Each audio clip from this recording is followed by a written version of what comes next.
नमस्कार, मैं हूँ नई दिल्ली के प्रेस क्लब ऑफ इंडिया में। यहाँ पर जो है दिल्ली में एक प्रेस वार्ता का आयोजन किया गया है प्रेस क्लब में, जिसमें लद्दाख से कुछ लोग यहाँ पर दिल्ली में आए। उनका कहना है कि उन्हें पैदल यात्रा करते समय पुलिस ने जो है उन्हें डिटेन कर लिया। आप लोग काफ़ी दिनों से जो है पैदल यात्रा करते हुए आ रहे थे सर। जब आपकी एंट्री दिल्ली में होती है तो कहीं ना कहीं पुलिस प्रशासन द्वारा आप लोगों को डिटेन कर लिया जाता है। क्या कुछ मांगे लेकर के आप लोग दिल्ली के अंदर एंट्री कर रहे थे?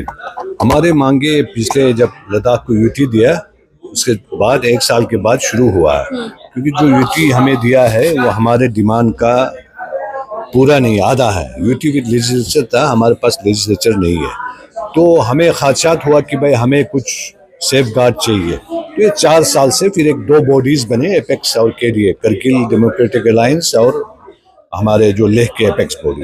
तो उसमें जो भी सोशियो रिलीजियस पॉलिटिकल ऑर्गेनाइजेशन है सबके रिप्रेजेंटेटिव से, तो सबके डेलिब्रेशन से ये 4 पॉइंट एजेंडा हमने किया, जिसमें statehood, 6 schedule, separate PSC, public service commission, और हमारे लिए एक पार्लियामेंट जो सीट है वो बढ़ाने का। ये तब से चल रहा है, और इनमें से 1-2 पॉइंट तो पार्टी के मैनिफेस्टो में भी था कि हम लद्दाख को ये सब पूरा करेंगे। लेकिन अचानक हमारे फिर उसके बाद टॉक्स हुए, उसके बाद हमारे हाई पावर्ड कमेटी बने, बात भी हुआ होम मिनिस्ट्री से। अचानक फिर इलेक्शन के बाद हमें टॉक्स के लिए बुलाया नहीं, हमारे बातों पे कोई ज़्यादा सीरियसनेस नहीं हुआ। तो फिर ये पदयात्रा शुरू हुआ 1 सितंबर को बहुत टफ जगह क्रॉसेस करके। यहाँ के हमारे बाकी हिंदुस्तानी भाई बहनों को तो मेरे ख्याल से जो लद्दाख गए हैं उन्होंने देखा होगा, टॉप हाई पासिस अबाउ 17,000, जहाँ पे आप पैदल चल के एल्टीट्यूड सिकनेस से मर भी सकते हैं, तो क्रॉस करके आके जब दिल्ली बॉर्डर पे पहुंचे और भी पीसफुली अपने हिंदुस्तान के झंडा लहराते हुए आए थे, गीत गाते हुए। हमने यहाँ पे कंक्लूड करना था जंतर मंतर में ये करके, just to remind the government कि भाई आप हमसे बात कीजिए, हमारे डिमांड्स पे हाई पावर कमेटी को बुला के टेबल पर बैठ के इसका समाधान निकाले, यही हमारा था। लेकिन हमारे लोगों को, हमशुक साहब जो इसको इन्वायरमेंटलिस्ट है, जो एक इंटरनेशनल फिगर है, उनको वहाँ पे डिटेन कर लिया। और आज सवेरे हमारे मेंबर ऑफ पार्लियामेंट और चीफ एग्जीक्यूटिव काउंसिल करगिल की जो कैबिनेट रैंक के मिनिस्टर के रैंक के हैं, उनको भी डिटेन कर लिया।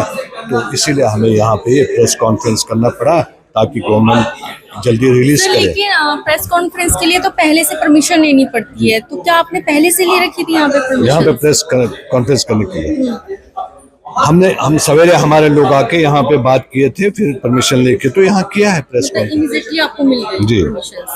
सर, मैं बात करना चाहूँगी, आप लोग जिस तरीके से लद्दाख की बात कर रहे हैं, वहाँ पे इन्वायरमेंट की बात कर रहे हैं, जलवायु की बात कर रहे हैं, लोकतंत्र की बात कर रहे हैं, सर क्या आप लोग सेपरेट की भी बात कर रहे हैं कि लद्दाख आपको जम्मू कश्मीर जिस तरीके से है तो लद्दाख आपको अलग से दे दिया जाए? देखिए, जब जम्मू एंड कश्मीर को अभी कहते हैं इलेक्शन भी हो रहा है as per the supreme court order, और ये गवर्नमेंट ने भी वादा किया कि हम आपको लेजिस्लेटिव स्टेटहुड वापस करेंगे, बहुत अच्छी बात है, कर रहे हैं, तो हमें क्यों नहीं एक अपना लेजिस्लेचर क्यों नहीं देंगे हमें? नहीं तो जब हम JNK के साथ तो हमारे भी मिनिस्टर होते थे, कैबिनेट मिनिस्टर होते थे, हमारे MLA होते थे, हमारे MLC होते थे, वो सब तो खत्म हो गया। लद्दाख के पास अब बचा कचा एक मेंबर ऑफ पार्लियामेंट बचा हुआ, वो क्या करें? तो जब हमारे पास पहले जो राइट्स थे वो खत्म हो गया। यूटी अगर ठीक है, हम थैंकफुल है गवर्नमेंट को यूटी दिया, हमारा डिमांड था, लेकिन यूटी विद लेजिस्लेचर था, विदाउट लेजिस्लेचर पब्लिक रिप्रेजेंटेशन है नहीं है।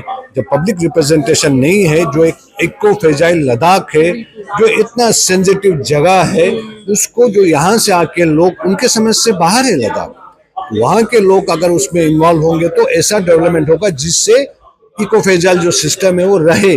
क्या दिक्कत, क्या प्रॉब्लम्स आती हैं? प्रॉब्लम्स बहुत आते हैं। देखिए, अभी बहुत सारे वहाँ पे डेवलपमेंटल वर्क हो रहा है, जिससे वहाँ के पास्चर लैंड, वहाँ के जो नोमैड्स है, वहाँ के जो एक पश्मीना प्रोड्यूस होता है, वहाँ पे हम सर्वे हो रहा है, बहुत बड़ा प्रोजेक्ट बन रहा है सोलर का, तो उन चीज़ों में तो बहुत दिक्कत होगा। वो नोमैड्स, वो खाली डिपेंडेंट है एनिमल्स पे, वो कहाँ जाएंगे?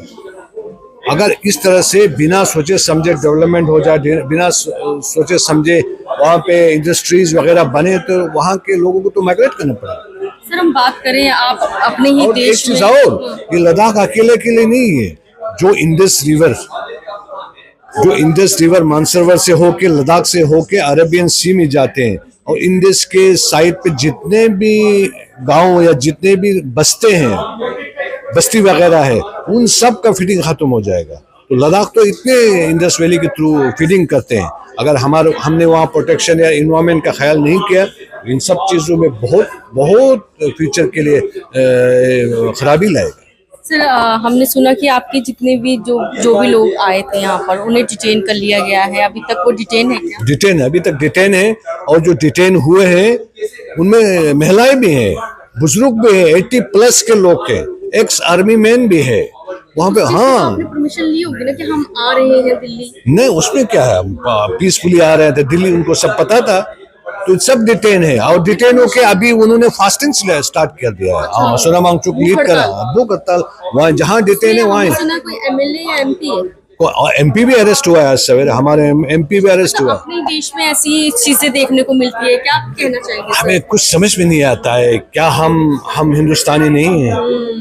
हम भी तो वहाँ आर्मी के साथ शाना बाशाना मिल के, जब भी वार होता है 65, 71, 90, अभी जो करगिल वार, पूरे वहाँ के सिविलियन, यहाँ के कोई सिविलियन आर्मी के साथ शाना बाशाना चल के उनके सामान उठा के पहाड़ों पे नहीं जाते हैं। हम लोग जाते हैं, लिस्ट बनाते हैं मोहल्ले में बैठ के, भाई इस तरह से करेंगे। मतलब लद्दाख का जो है कहीं ना कहीं युद्ध में अपनी भारत की सेफ्टी में भी। जी, लद्दाख के लोग प्रैक्टिकली पेट्रियोटिक दिखाते हैं, करके दिखाते हैं, खाली जबान से नहीं बोलते हैं। ये लद्दाखियों में क्वालिटी है, इरेस्पेक्टिव किस रिलीजन से है, किस एरिया के, क्या है, मिसाल है लद्दाख का। मेरे ख्याल से हिंदुस्तान के कहीं किसी कोने में नहीं होगा। तो अगर आपकी जो भी आपकी डिमांड्स हैं, आप जो चाह रहे हैं, एक बार अपनी डिमांड्स। हमारे डिमांड्स वही हैं, स्टेटहुड, 6 शेड्यूल, जो वहाँ के इन्वायरमेंट है और उसको प्रोटेक्ट करने के लिए, और हमारे पास सेपरेट पब्लिक सर्विस कमीशन, जितने भी गेजेटेड है एम्प्लॉयमेंट वो हो ही नहीं रहा है 4-5 साल, और लास्ट में हमारा एक और मेंबर ऑफ पार्लियामेंट का सीट। बहुत सिंपल डिमांड। अगर ये चीज अब नहीं सुनती है, आपके साथ नहीं वार्ता करती है गवर्नमेंट, तो आप क्या आगे आपका क्या? फिर केडीए, एपेक्स, जो वहाँ के लीडर्स हैं, सब लीडर्स बैठेंगे, स्ट्रेटेजिक करेंगे, और ये आगे जाते रहेगा। मतलब ये अब थमने वाला नहीं, थमने वाला जारी रहेगा। तो अब तो देखिए, अभी लद्दाख में कोई लीडर नहीं है, सब लीडर दिल्ली में है, कोई लीडर नहीं। बिना लीडर के आज पूरा लद्दाख बंद है, बिना लीडर के। लोगों में खुद जागृति आया है, तो इसी से गवर्नमेंट को अंदाजा करना चाहिए। मेरे ख्याल से लद्दाख सरताज है हिंदुस्तान का, और हमें प्रोटेक्ट करके रखना चाहिए। और हम जो है ना, जो अभी गवर्नमेंट है, हमारे प्राइम मिनिस्टर है, होम मिनिस्टर है, उन सब का हम बहुत शुक्रगुजार रहे हैं। जी, आपका लद्दाख में भी जो है कहीं ना कहीं प्रोटेस्ट हो रहा है। आज पूरा प्रोटेस्ट हो रहा है, आज पूरा जुलूस हुआ, स्पीचेस हुआ, जो भी लोग थे, जो लीडर्स नहीं थे, वो भी उठ के प्रोटेक्ट किया। जी, सर बात करें, अब तो धारा 163 लग गई है बीएनएस, तो आप इसमें कैसे जाएंगे? आप कह रहे हैं कि हम जंतर मंतर जाएंगे या प्रोटेस्ट करेंगे? सबसे पहले तो हम गवर्नमेंट से ये रिक्वेस्ट करते हैं कि भाई हमारे जो डिटेनीज से लेट भाई वांगचुक साहब, उनको रिलीज करें। उसके बाद हम जंतर मंतर पे अपना एक मुद्दाना अपील करेंगे गवर्नमेंट से, भाई टॉक शुरू कीजिए, हमारे डिमांड्स पे आप टेबल पे आके सोचिए। बस हम लद्दाख वापस जाएंगे, बात करेंगे। तो जी, और क्या, हम भारत के बस बिल्कुल बातचीत करेंगे। तो क्या कुछ संदेश रहेगा तमाम लद्दाख की जनता को? हम तो लद्दाख की जनता तो हमारे साथ है ही है। हम भारत के जो भी भारतीय है, जो भी हिंदुस्तानी है, जो हमारे साथी हैं, हम उनसे भी ये रिक्वेस्ट करें कि आप भी हमारे इस लद्दाख की डिमांड को प्रोटेक्ट करने के लिए, जो इसके लिए हमें सपोर्ट करें। हमारे ये सर अभी राहुल गांधी जी का भी आप लोगों के समर्थन में ट्वीट आया, आतिशी मुख्यमंत्री वो जो मिलने गए। जी, तो हमें बहुत अच्छा, चलो उनको फिक्र है। ये जो राहुल गांधी साहब है, आतिशी में ये सब तो हमारे लद्दाख के, हिंदुस्तान के फ्यूचर लीडर हैं। चलो इनके समझ में तो आ रहा है, तो जब ये फ्यूचर लीडर्स को समझ में आ रहा है, तो फिर बाकियों को क्यों नहीं? बाकियों को भी तो सोचना चाहिए। क्या लगता है लोकतंत्र खतरे में है इस चीज को देखते हुए? देखिए, हम यही रिक्वेस्ट करते हैं, जो बाबा साहेब अम्बेडकर ने एक कॉन्स्टिट्यूशन, उनकी लीडरशिप में जो एक कॉन्स्टिट्यूशन बना है, उस कॉन्स्टिट्यूशन के अंदर जो चीज हो सकता है हर हिंदुस्तान वासियों को मिलना चाहिए, ये हमारा होना चाहिए। विदाउट, अगर कॉन्स्टिट्यूशन में फिर गड़बड़ हो जाएगा तो पूरा हिंदुस्तान में तानाशाह हो जाएगा, तानाशाही निकलेगा, तो फिर हिंदुस्तान पूरा हिल जाएगा। फिर ये चीजें नहीं हो तो अच्छी बात। आपका नाम पूरा है वो बता दीजिए। मेरा नाम डॉक्टर अब्दुल कयूम है, मैं एपेक्स का मेंबर हूँ जी। ठीक है सर, धन्यवाद।